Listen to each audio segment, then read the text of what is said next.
your children. You see, the relationship a child has with the father affects the way she relates or he relates with God. These lines. Only your wife handles take-home assignments. That's not right. Only your wife, leads the family devotion while the man is changing gear. You are still sleeping. You say, I'm tired. Go and lead the children. You are losing it, man. You're losing it. That child that God has given to you, who knows what that child can become? Why don't you be a role model? Many times when I wake up in the morning, I go to my husband's side of the bed and I sing for him many times. I sing love songs. Sometimes I say to him, thank you for being the picture of the future I envisage for my boys. Thank you for being a role model to my boys.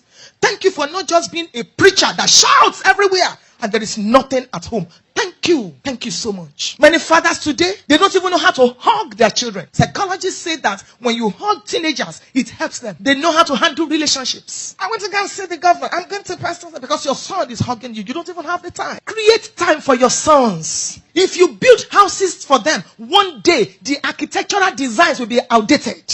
If you give them money, one day they will finish. Thank God for money. Thank God for properties. But what you can invest into your children most is your life. Pour your life into them.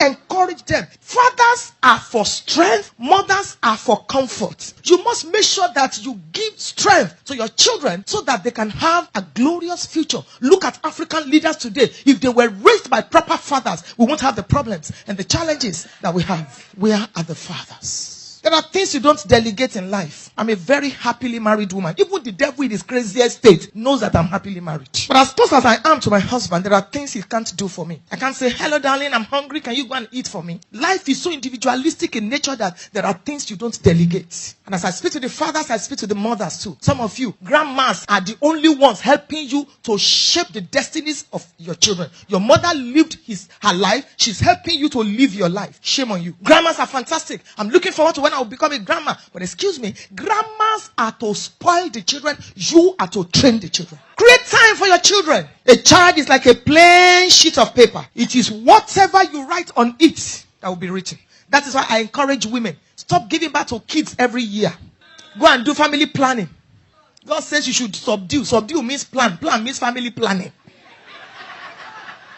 What are you looking for in the labor room the 6th time? If I were to just get married now, I would have 2 kids. I got married almost 30 years ago. You know school fees now. You're looking for a boy. And because of that, you want to kill yourself in the labor room? Let me tell you something. God forbid, if you die, I give your husband 1 year to remarry.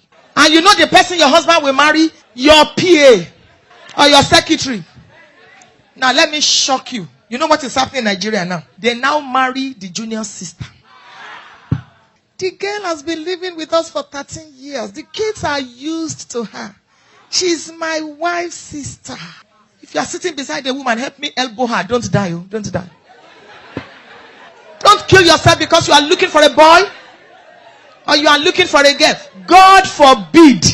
If you kill yourself while you are still in the morgue, the man will tell somebody, can you make some tea for me? While the person is going to say, come back, make Milo, make it very thick. You are still in the mug. You shall live long. There are things you don't delegate. Fathers must be secure enough to encourage their children to succeed. Where are the fathers? Was it not Isaac that blessed Jacob? As I was meditating, I said to myself, fathers are ladders. You want to rise? A secure father, spiritual and biological, will give you his shoulders. I said, right. Fathers create platforms for their children. Fathers stand by you until you succeed. Who is a father? Covenant pillars, nurturers, mentors, mirrors. You look at your father and you say, I'd like to be like this when I'm old. Your children, you're not perfect, but your children should be able to look at you as a mirror and say, yes. My father. Let me share this joke with you. Kids were graduating and students were being called out to receive awards and collect prizes. 6, 7, 8, and all that. And the father was there with his son. And the father said to the son, look at correct children. Look at them. You did not collect anything. Look at these children. Anyway, the boy was sober.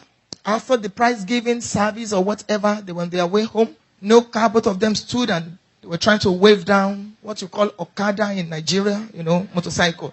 And all sorts of cars were passing. And the boy turned to the father and said, see, correct fathers.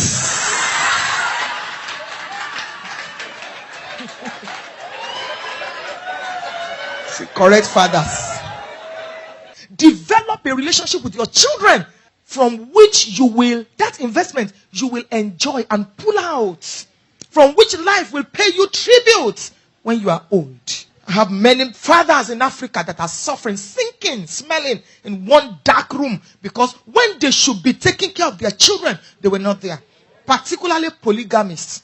My own is different from our own. So once there is no wife that is responsible solely for the man's life, when he's old, everybody takes care of his children. Of her children, beg your pardon, and the man is there. So if you live your life now and you can sleep with anything in skirts, I pity you. You sleep with house help, you sleep with this one, you sleep with them. In the evening, it will show. 3 women have children for you. Don't worry. I'm watching the time for you. You will soon be old. You keep cheating on your wife. Nobody can correct you. You say to your pastor, if you report me to pastor, I'll stop coming to church. You want to go to hell? Go ahead. You live your life anyhow. Some men are so irresponsible. You have 2 kids and then you just walk away as if what can anybody do? You have forgotten that the big boss is upstairs. He that created the eyes, he can see. You think that woman is helpless, she cannot do anything. So you leave her with 2 kids, you leave her with 3 children, and you move in with another woman and say, my wife is a witch. Why are you a Christian? Deliver her if she's a witch. When you were struggling, she wasn't a witch. Before you had a car, she wasn't a witch. Now that you have a car and you're comfortable, one Jezebel and one Delilah, they are telling you, your wife is a witch, we saw it in the dream. And you too, you believe. There are unspoken curses. Provoked curses. How can you give birth to a child and you will not take care of the child? And you just walk away thinking that you are living. It's not right. You get to a level in your life when nobody can tell you the truth because you have become so successful. Everybody fears you because your tithe is big. Your pastor wants to correct you, I tell people, when you say you are humble, excuse me, wait a minute. Before you tell me you are humble, wait. Don't tell me you are humble until certain things are in your life. E.g., power, position, wealth, and wealth. And when these things are there, you can still kneel down to greet the person you used to greet, kneeling down. Before those things came, then we can say you are really humble. What will a poor man be but be humble? Who is a father? Fathers help you to get to the next level. Your father is your coach. Your father watches you as you act the scripts of life. Fathers are providers. Fathers are strategic helpers. Fathers are prophets. Fathers are leaders. Fathers are spiritual coverings. Fathers are raised. To be a man is natural. A child, listen to the next statement I'm about to make. A child is a responsibility. A man carries responsibility. I tell young men, when I'm privileged to speak to them, if you still live in your father's house, you are not a candidate for marriage. If your mother still gives you money for bus pass, don't even date any girl. Because marriage is not for boys and girls. Marriage is for mature men and women. Marriage is wonderful. I mean it. But it can be full of awesome responsibilities. Marriage. They say love is blind. I say love is blind, but marriage is the eye opener. So, when you want to get married, or you are looking for somebody to marry, close one eye in prayer, open the other one in watching. Look very well. The fact that that person sings in the choir does not mean that he's an angel. Every marriage goes through 7 stages. If it will break or it will stand. Every marriage. So don't think marriage is hard work. Don't think that because the sister. It is when you get married, you will know that your brother can snore like locomotive after marriage. That's when you will know that your sister's pants can turn, the white one can turn maroon.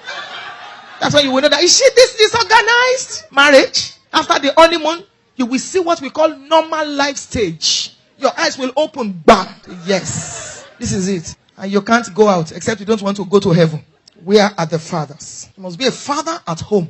Father your wife. Some men should be the wife. I heard of a man in Africa who will be singing proverbial songs against his wife. Hey, Niroko, see, that's the man singing. A man, you and your wife, you have a misunderstanding and you are now singing against her. Shall not be well with whoever says you are the husband. You should be the wife. You keep malice with your wife. Because fatherhood is in 3 levels. At home, you must be a father. I grew up in New Orleans.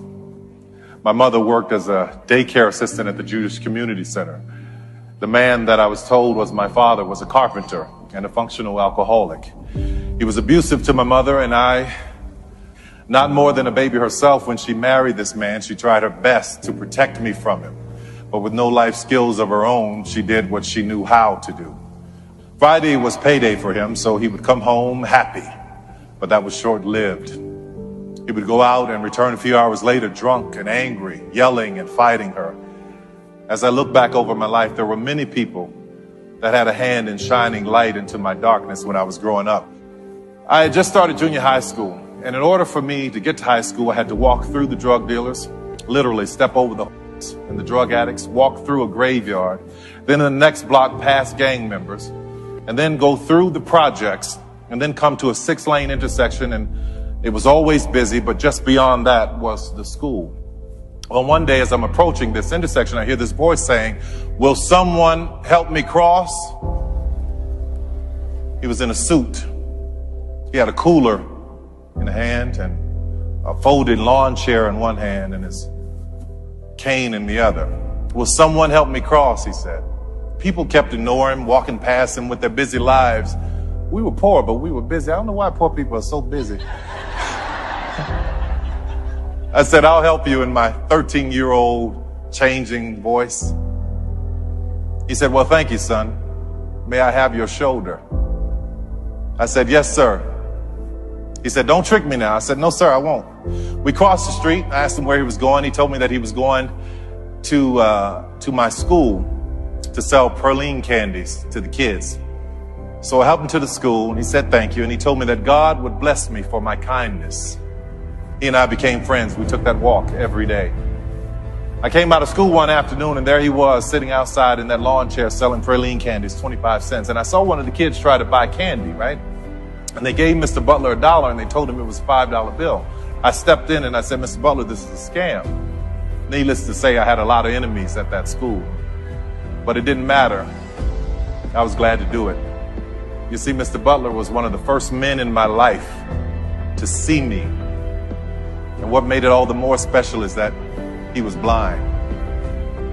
He was a point of light. One morning I was late meeting him, and as I walked up to the intersection, I could see Mr. Butler standing there, not saying a word. So I tipped up behind him and I said, "I'm not going to say anything. I'm just going to wait to see what happens." He said, "I know you're there, son." I said, "Yes, sir, I am." I said, "I didn't hear you saying, 'Will someone help me cross?'" He said, "No, I was listening for you." I said, "You were?" He said, "Yes. Sometimes in life, son, when you pray and you said all you can say, all you have to do is stand and wait and listen." What a point of light he was. There are many people in this world that are wanting, waiting, saying, asking, begging, hoping. Will someone help me cross? We all have the power to be a point of light.